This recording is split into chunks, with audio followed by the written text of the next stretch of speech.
The neat thing about using the Control and Shift keys is that their function is similar throughout the computing environment. In Windows Explorer environment, if I hold down the Control key, it enables me to cherry pick multiple files or folders at the same time.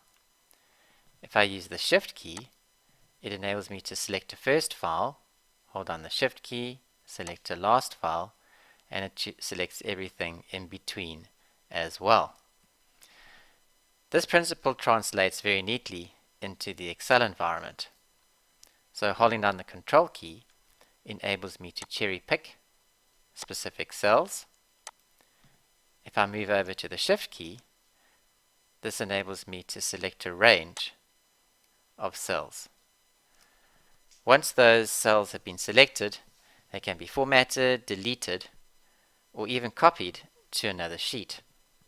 So if I select those cells, copy them, move across to a new sheet,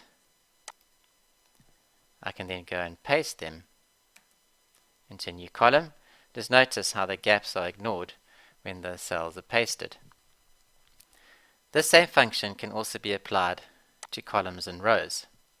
Press the Escape key to get rid of that copy to clipboard. I can then select a column, hold down the Control key, select a second column or even a third, and I can then copy those and paste those again into a new sheet. Same thing can be applied to rows.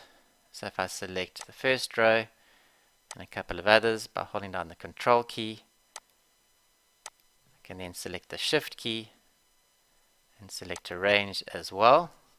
I can then copy those rows, create a new sheet again, and paste them in. So in summary, holding down the Control key